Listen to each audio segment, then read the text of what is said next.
નમસ્કાર. ચાલો આજે આપણે સમયમાં થોડા પાછળ જઈએ.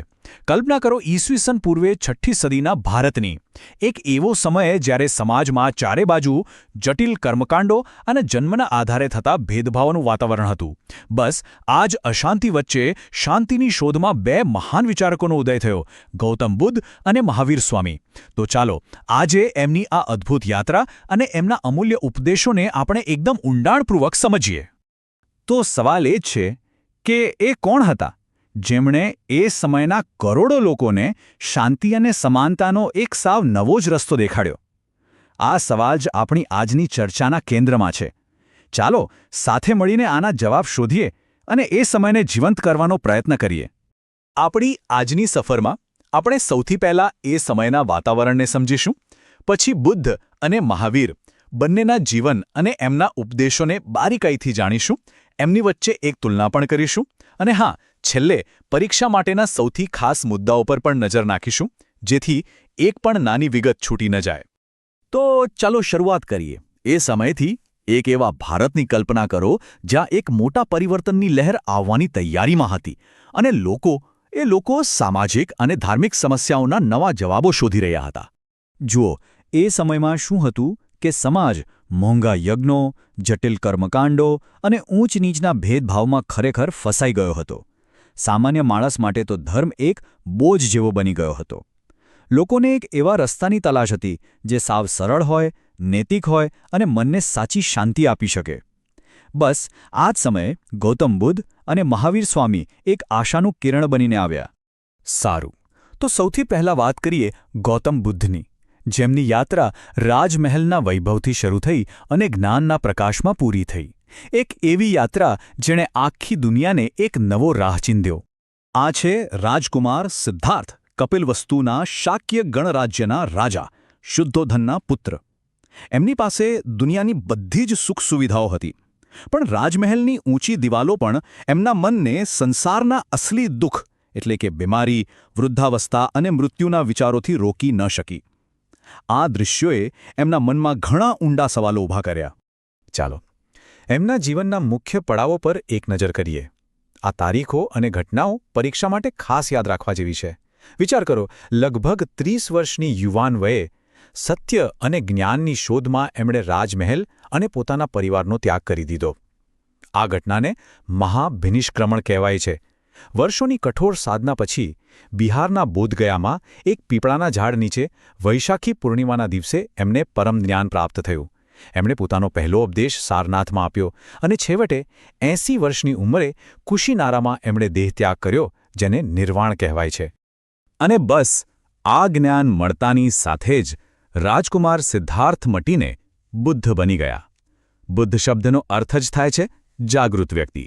એવી વ્યક્તિ જેણે સંસારના દુઃખોનું કારણ અને તેના નિવારણનો માર્ગ શોધી કાઢ્યો હોય. ત્યારથી તેઓ ગૌતમ બુદ્ધ તરીકે ઓળખાયા. તો એમને એવું કયું પરમ સત્ય મળ્યું?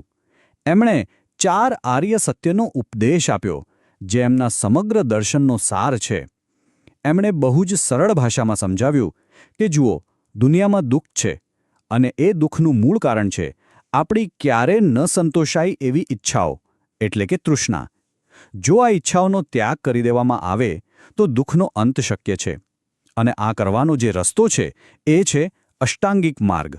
બુદ્ધનો ઉપદેશ ફક્ત આધ્યાત્મિક ન હતો, એ તો એક મોટી સામાજિક ક્રાંતિ પણ હતી. એમણે ઈશ્વર અને આત્મા જેવી ગૂઢ ચર્ચાઓમાં પડવાને બદલે માણસના નૈતિક જીવન અને એના કર્મો પર ભાર મૂક્યો.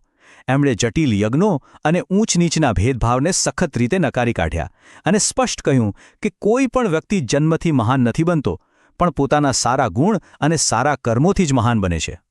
હવે બુદ્ધના જ સમકાલીન એવા બીજા મહાન વિચારક મહાવીર સ્વામીની વાત કરીએ, જેઓ જૈન પરંપરાના 24મા અને છેલ્લા તીર્થંકર હતા. એમની યાત્રા પણ ત્યાગ અને કઠોર તપસ્યાની એક અનોખી ગાથા છે. મહાવીર સ્વામીનું બાળપણનું નામ હતું વર્ધમાન. તેઓ વજ્જી સંઘના એક ગણરાજ્ય કુંડગ્રામના જ્ઞાતૃક્ષત્રિય કુળમાં જન્મ્યા હતા. એમના પિતાનું નામ સિદ્ધાર્થ અને માતાનું નામ ત્રિશલાદેવી હતું. બરાબર ગૌતમ બુદ્ધની જેમ જ એમણે પણ રાજવૈભવ અને સાંસારિક સુખોનો ત્યાગ કરીને આત્મકલ્યાણ અને સત્યની શોધનો માર્ગ અપનાવ્યો. વર્ધમાનની યાત્રા પણ 30 વર્ષની ઉંમરે ગૃહત્યાગથી જ શરૂ થઈ. પણ એમને જ્ઞાન મેળવવા માટે 12 વર્ષની અત્યંત કઠોર અને મૌન તપસ્યા કરવી પડી. અંતે ઋજુપાલિકા નદીના કિનારે એમને કૈવલ્ય જ્ઞાન એટલે કે સર્વોચ્ચ અને સંપૂર્ણ જ્ઞાનની પ્રાપ્તિ થઈ અને 72 વર્ષની વયે તેઓ બિહારના પાવાપુરીમાં નિર્વાણ પામ્યા. પોતાના મન અને પોતાની ઇન્દ્રિયો પર સંપૂર્ણ વિજય મેળવ્યો હોવાને કારણે તેઓ જિન કહેવાયા. જિન એટલે કે સાચો વિજેતા. આવા મહાન પરાક્રમી વર્ધમાન મહાવીર તરીકે દુનિયામાં પ્રસિદ્ધ થયા અને એમના બતાવેલા માર્ગ પર ચાલનારા લોકો જૈન કહેવાયા. જ્ઞાન પ્રાપ્તિ પછી મહાવીર સ્વામીએ લોકોને એક સાદું અને શુદ્ધ જીવન જીવવા માટે આ 5 મહાવ્રતોનો માર્ગ બતાવ્યો, જેમાં સૌથી વધુ ભાર અહિંસા પર મૂકવામાં આવ્યો હતો. એમનો સંદેશ એકદમ સ્પષ્ટ હતો: મન, વચન કે કર્મથી કોઈપણ નાનામાં નાના જીવને પણ દુઃખ ન પહોંચાડવું. મોક્ષ એટલે કે જન્મ-મરણના ચક્કરમાંથી મુક્તિ મેળવવા માટે એમણે ત્રિરત્નનો સિદ્ધાંત આપ્યો. સમ્યક દર્શન એટલે કે સત્યમાં સાચી શ્રદ્ધા, સમ્યક જ્ઞાન એટલે કે વાસ્તવિકતાનું સાચું જ્ઞાન અને સમ્યક આચરણ એટલે કે યોગ્ય વર્તન. આ 3 રત્નો જ જીવનને ઉન્નત બનાવવાનો સાચો માર્ગ છે. સારું, તો અત્યાર સુધી આપણે બંને મહાપુરુષોને અલગ અલગ સમજ્યા. હવે ચાલો એમને સાથે રાખીને જોઈએ. એમની વાતોમાં શું સરખું હતું અને શું અલગ હતું. આ તુલના કરવાથી બંનેના વિચારો અને જીવનની વિગતો વધુ સ્પષ્ટ થશે અને હા, યાદ રાખવામાં પણ ખૂબ સરળતા રહેશે. આ કોષ્ટક પર ખાસ ધ્યાન આપજો. અહીંથી ઘણા પ્રશ્નો બની શકે છે અને કન્ફ્યુઝન પણ થઈ શકે છે. જેમ કે ગૌતમ બુદ્ધના બાળપણનું નામ સિદ્ધાર્થ હતું, જ્યારે મહાવીર સ્વામીના પિતાનું નામ સિદ્ધાર્થ હતું. જોયું? આવી નાની પણ મહત્વની વિગતોમાં ગૂંચવણ ન થાય એનું ખાસ ધ્યાન રાખવું જરૂરી છે. ચાલો હવે એકદમ ઝડપથી એવા કેટલાક મુદ્દાઓ પર નજર કરીએ જે પરીક્ષામાં વારંવાર પૂછાય છે. આ એક રેપિડ રિવિઝન રાઉન્ડ છે. આ તથ્ય બરાબર યાદ રાખી લેજો. એમને જ્ઞાન મળ્યું બોધગયામાં, પણ પહેલો ઉપદેશ આપ્યો સારનાથમાં. આ ઐતિહાસિક ઘટના ધર્મચક્ર પ્રવર્તન તરીકે ઓળખાય છે, જેનો અર્થ થાય છે ધર્મના પૈડાને ગતિમાં મૂકવું. એવી જ રીતે મહાવીર સ્વામીના જીવનની આ મુખ્ય વિગતો યાદ રાખવી બહુ જરૂરી છે. એમનું જન્મસ્થળ કુંડગ્રામ અને માતાનું નામ ત્રિશલાદેવી. આ સીધા પ્રશ્નો તરીકે પરીક્ષામાં આવી શકે છે. અને આ એક ખૂબ જ મહત્વની વાત છે. જુઓ, એ સમયના મોટાભાગના ધર્મગુરુઓ સંસ્કૃતમાં ઉપદેશ આપતા, જે ફક્ત વિદ્વાનો જ સમજી શકતા. પણ બુદ્ધ અને મહાવીર બંનેએ લોકોની પોતાની ભાષા પાલી અને પ્રાકૃતમાં વાત કરી. કેમ? કારણ કે એમનો હેતુ પંડિતોને પ્રભાવિત કરવાનો નહોતો, પણ સામાન્ય માણસના હૃદય સુધી પોતાનો સંદેશ પહોંચાડવાનો હતો.